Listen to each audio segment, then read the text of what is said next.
Harka fuune jaallatamoo daawwattoota televiizyinii mo'aa iddoo jirtan hundumaatti nagaan waaqayyo isiniif haa ta'u jecha televiizyinii mo'aarraa oduu guyyaarraaf qindeeffannee qabannee dhiyaanneerraa oduu waliin Daniel Tasfaayitii jalqaba irratti ijooduun isinitti hima. Bulchiinsi magaalaa Finfinnee hojii tola ooltummaa hojjechuuf miidiyaaleef ibsa kenne. Oduu biyya alaatiin. Lallabaan wangeelaa Ameerikaa Franklin Graham pirezidaantii Doonaald Tiraampiif guyyaa kadhannaa labsan. Jaallatamoo daawwattoota keenya jalqaba irratti mee oduuwwan gaggabaaboo isin daawwachiifnee gara balleessa oduutti isin ceesifna.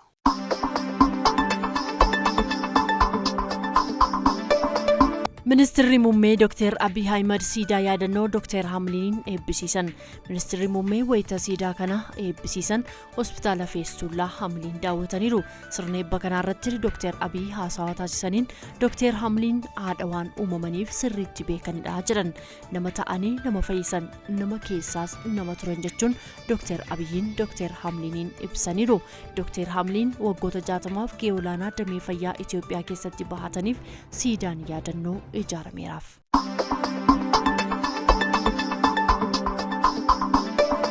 Addi bilisummaa Oromoo fi mootummaan tokkummaa fi fayyadamummaa uummata Oromoo mirkaneessuuf kan waliin hojjetan ta'uu beeksisan. Hooggansi mootummaa naannoo Oromiyaa itti aanaa pirezidaantii mootummaa naannoo Oromiyaa Obbo Shimallis Abdiisaa, itti gaafatamaa waajjira giddugaleessa ODP Obbo Shimallis Abdiisaa, Hayyuu Duree ABO Jaal Daawud Ibsaan haala waliigala siyaasa naannoo Oromiyaa fi kallattii gara fuulduraa irratti mari'ataniiru. Waltajjichaanis jaarsoliin araaraa fi nageenyaa mootummaa fi ABO gabaasa waliigalaa hojii waraana bilisummaa Oromoo mooraatti galchuu dhiyeessaniiru. Hayyuu Dureen ABO Jaal Daawud Ibsaan ABO'n kana booda humna waraanaa hidhatee socho'uu akka hin qabaatin ibsan. Ibsa waloo laataniinis mootummaan naannoo Oromiyaa ODP fi ABO'n nageenya Oromiyaa fayyadamummaa fi tokkummaa uummata Oromootiif kan waliin hojjetan ta'uu beeksisan.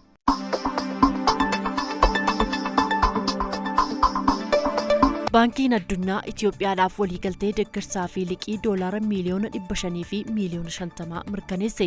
Waliigaltee kanaan doolaarri miliyoona 200 sagantaa fooyyeensa humna haaromsaaf kan oolu yoo ta'u, doolaarri miliyoona 300 fi miliyoona 50 ammoo fayyadamummaa horsiisee bultootaa fi gariin horsiisee bultootaa fooyyessuuf kan ooludha.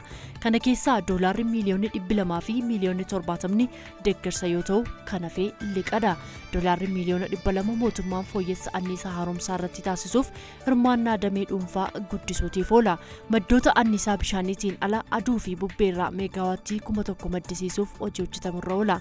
Daayirekteerri baankichaa Kaaroliin Taark akka jedhanitti Itoophiyaa, Sudaanii fi Sudaan kibbaatti dhimmichaan hojii hojjetamu deeggaruu fi dandeettii doolaara biliyoona 1.5 oolchuu ni qabaa jedhan. Boordiin daayirekteerota baankichaa misooma anniisaatiin ala jireenya qonnaan bultootaa fooyyessuuf deeggarsa doolaara miliyoona 300 fi miliyoona 50 raggaasiseera. Kana keessaa doolaarri miliyoona 70 deeggarsa, kan hafe immoo liqaadhaan yoo ta'u, miliyoonni 2.5 jireenya horsiisee bulaa fi gariin horsiisee bulaa fooyyessuuf kan ooludhas jedhameera.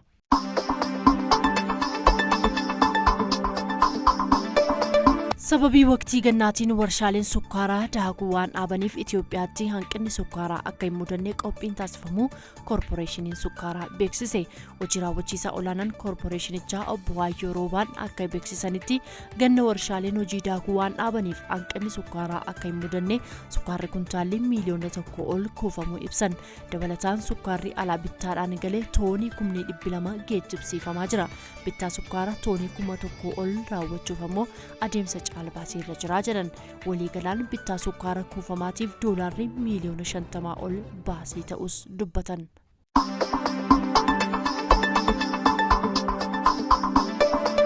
Oduu biyya alaatiin yeroo lammaffaaf pirezidaantii Naayijeeriyaa ta'anii kan filataman Muhammadu Buhaarii fi itti aanaan isaanii Piroofeesar Yoomii Osibaajoo guyyaa har'aa magaalaa guddittii biyyattii Abujaatti waadaa galan. Muhammadu Buhaarii fi bara aangoo pirezidaantummaa isa dhumaa ta'uunis ibsameera. Pirezidaantichi filannoo ji'a guraandhalaa biyyattii keessatti taasifameen sagalee miliyoona 15 argachuun filatamuun isaanii ni yaadatama. Namoota sagalee kennuuf galmaan miliyoona 84 keessaa harki 35 qofatu sagalee kenne. Sirna waadaa galiinsa kanarratti irratti qondaaltota bulchiinsa Naayijeeriyaa 29 dabalatee fi qondaaltonni olaanoo biyyattii irratti hirmaataniiru jechuun FBC fi OBN gabaasaniiru.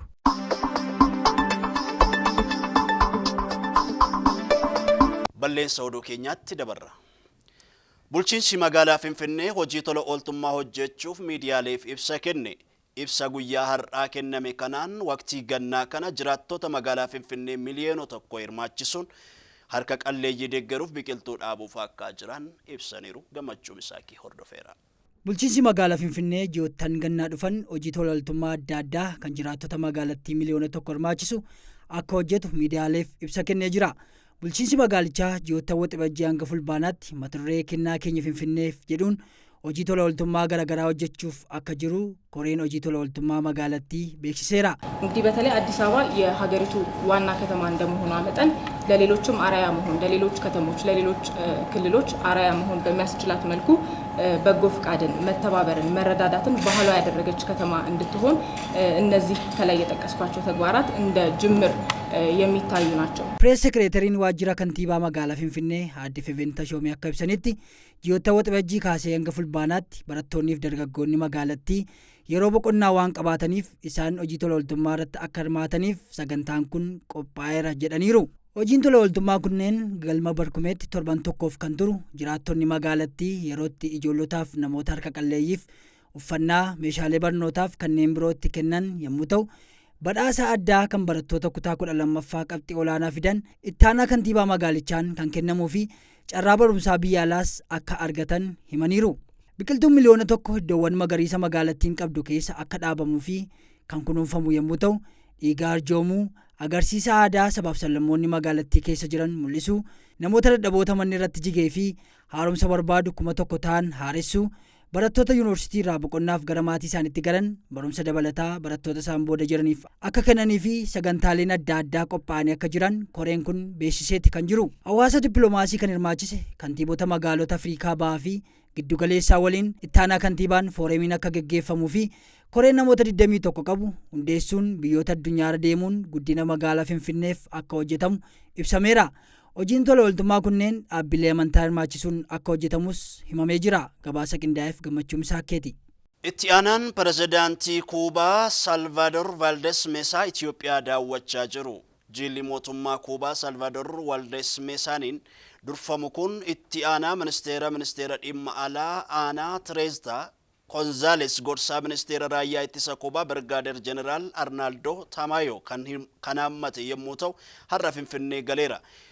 Jilichi muudama pirezidaantii Afrikaa Kibbaa Siriil Ramaphosa irratti kan argame yommuu ta'u afeerraa mootii Miswaatii sadaffaatiin bulchiinsa istiwaanii daawwateera. Jilli qondaaltota mootummaa Itoophiyaa hoggansa gamtaa Afrikaa hawaasa Kuubaa Itoophiyaa jiraatuuf dhaabbilee tumsaa Kuubaa waliin ni mari'atan eegama. Kuubaan dhaabbilee tumsaa 28 Itoophiyaa keessaa kan qabdu yommuu ta'u 22 isaanii fayyaa irratti kan hojjetanidha.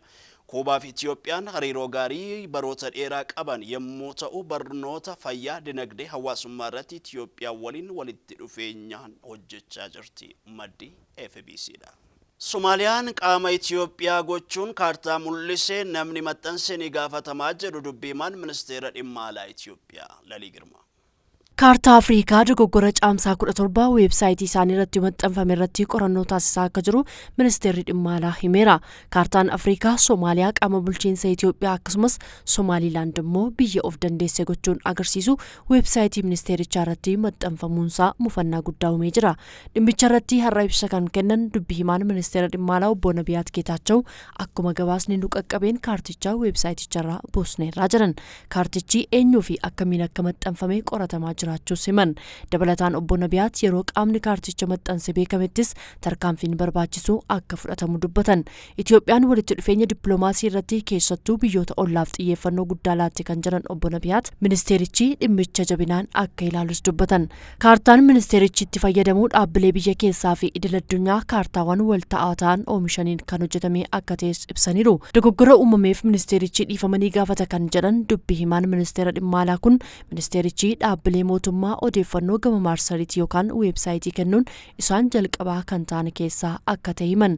Gama kaaniin lammiilee Itoophiyaa biyya Yemen magaalaa Edenitti argamaniin wal qabatee lammiileen 2,000 ol ta'an achitti dahatanii kan turan yoo ta'u har'arraa eegalee torbee lamaan itti aananiif guyyaa guyyaatiin balaliinsa lama taasisuun gara biyyaatti ni deebi'u jedhan.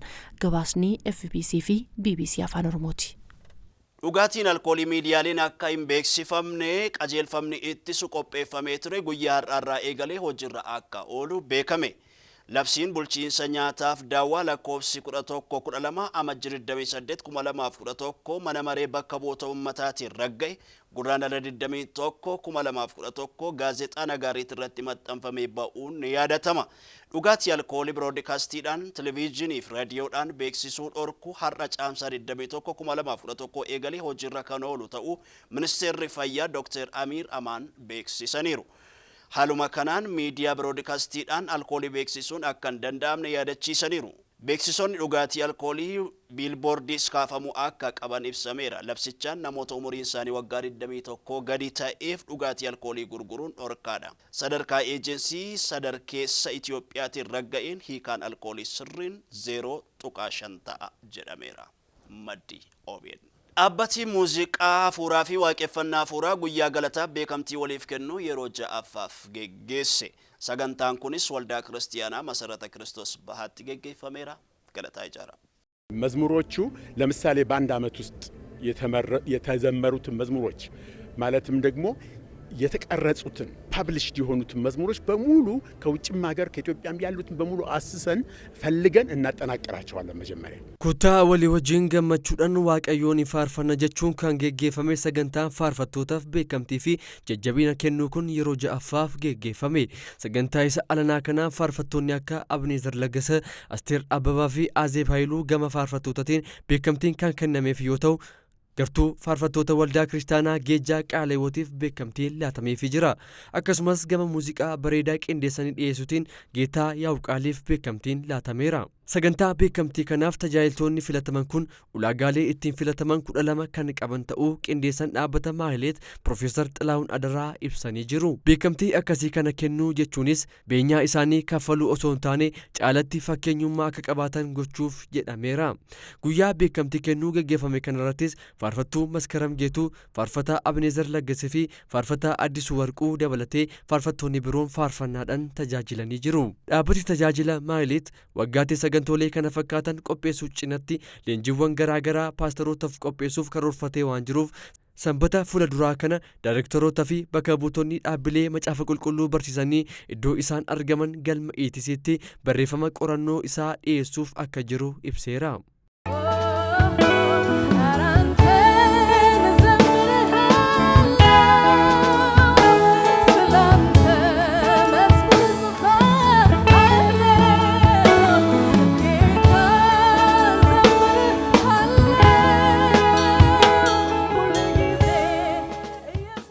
gara oduu biyyaalaatti sinceessifna.